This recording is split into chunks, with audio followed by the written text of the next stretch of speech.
Well, thank you for that flattering introduction, Toby. Through the magic of the internet, I am here, and it's an honor to be here. And I'm doing well, thank you. So, just a little bit about myself. As Toby mentioned, I'm the one who brings you Question Call every week. I run the internet radio station QCND, which of course plays indie and alternative rock, and you can check that out at qcnd.com. By day, I work as an animator, and I also create a webcomic called Pickpack Dog, which you can read at Pickpack, that's PICPAK.net. Now, I know we've got some questions lined up for each other, so I'll let you do the honors. Okay. Thank you for that introduction. You said it way better than I ever could. Well, let's get right down to question call. Alright? Okay, first question is, what was your most favorite pet?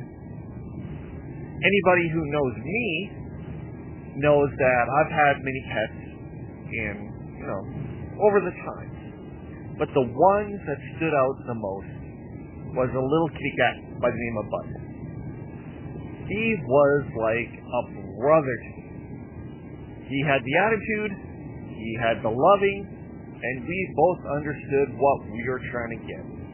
There was even one time where he was so pissed off at me, he walked over to my Sega Genesis and hit the power button to shut it off because he wanted it out of the room. Another time, he kept shutting off the light to get my attention. It's basically little things like that you gotta cherish. And, he was a spoiled little bugger. That's all I can say. Everybody loved him, and let me tell you, he could get away with so many things, like shoving his paw down a girl's top and not getting slapped. Then turning to me, looking at me, and being like, yeah, looky. What about you, Kim? What was your most favorite pet? Your dog is a rascal, man. I know what you're thinking. That I'm a dog person too, I draw a comic that stars a dog, but I was actually afraid of dogs until I was about 5 or so. But yeah, my favorite pet growing up was a dog. His name was Buster. He was a cross between a Jack Russell Terrier and I believe a Cocker Spaniel, maybe Golden Retriever. We got him from our aunt, and he was always my dog. Whenever he got in trouble, it was my dog's fault, never anyone else's. And I remember when he was young, we took him out to my great uncle's farm, and he had a blast. He had so much fun. You know how on those old Roadrunner cartoons, he'd leave that giant bald trail of dust behind him because he was running so fast? That's what it looked like. And he always loved getting into trouble. He figured out how to open the zipper to get out of our tent. So whenever we were away from our tent, he would sneak out, and our other dog Spirit would guard him from running away. So yeah, he was definitely a handful for sure. I've done a lot of childish things, like barked at people, humped trees, the basic, also imitating people as well. But the one thing I do have to say that I like doing is, for example, if I'm in Walmart, I'll start yelling, "Mommy! Where are you?" What about you, Kim? Well, I was going to say I still read comics, but given that I work as an animator and I draw comics in my spare time, I think that could be forgiven. That, and I think the Marvel movies have reduced some of the stigma behind that too. But most childish thing, I still collect stuffed animals. I keep them all in my bedroom. I have friends that send me toys. I actually just got a Deadpool doll a couple weeks ago from a trip to the States. So there you go. My house is full of toys and comic books like an 8-year-old. But I'm 28, so there's that. Okay, I can't say too much about stuffed animals because I collect turtles.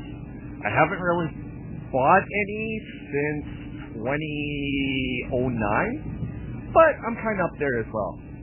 Alright, next question. This was sent in by Jim Mallard from the Mallard Report, and he asked a very interesting question.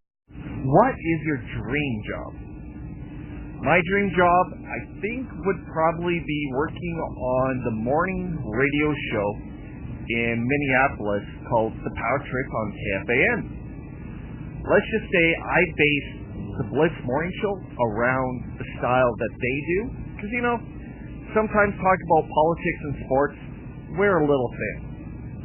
So if you have a little bit of diversity in the subjects and make it fun and interesting, people will come and listen.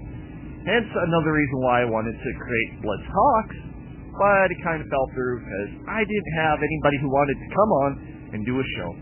So the Blitz Morning Show, it's still here, still rocking. And with the addition of Kim's question call, it could be a great big thing. So what is your dream job, Kim? Well, first off, Toby, I think you would be a natural fit for K-Fan, so good call. You know, I work in animation, I work in the field I went to college for, so that's a dream right there, but I would like to be able to make enough money off of my webcomics and QC Indie to live off of.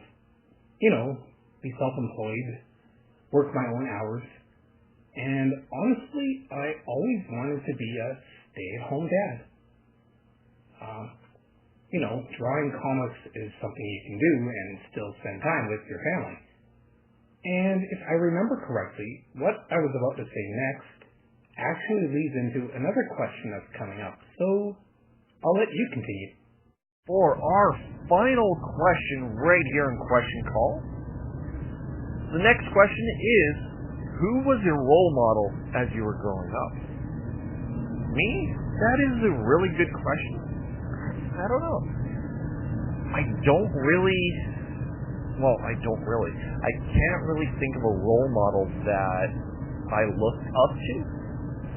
Still trying to figure that one out, but I do have to say my mom was pretty damn close for being a role model. As a single parent and what she did and sacrificed for me every day, day in, day out. That was something I do appreciate, even still, to this day. Your mom sounds like a great woman. And yes, Toby, you took an educated guess and you were right. My role model growing up was Charles Schulz, creator of Charlie Brown, Snoopy, Peanuts. He was my inspiration and the reason I got into cartoons. My first drawing when I was little was of Snoopy. I mean, it's hard not to love his work. He produced 50 years worth of comic strips by himself. He didn't have any assistants or anything like that. He died the day he retired and his final comic was published. It was the job he was born to do. Comics were his life. And to me, that's very inspiring. Okay, I think on that end, we're just going to end the show. Well, thank you, Kim, for coming with us and helping me get through another question call right here on the Blitz Morning Show. My name is Toby Brendel. My co-host for today is Kim. If you have any questions or comments, feel free to email us at theblitzmorningshow@gmail.com. Follow us on Facebook, Instagram, and Twitter at The Blitz Morning, as well as head over to theblitzmorning.com for any updates, pictures, or articles you may have found for the show. Anyway, you have tuned into the Blitz Morning Show. My name is Toby Brendel, and my co-host for today was Kim from QCIndie.com, so check him out. I'll see you next time. And maybe I might bring Kim back if you guys are lucky. Peace out, guys. No problem, Toby. Thank you for having me. It was a blast, and I would love to do it again. Maybe next time we can make some tweaks and call it the Blitz Belvin Show.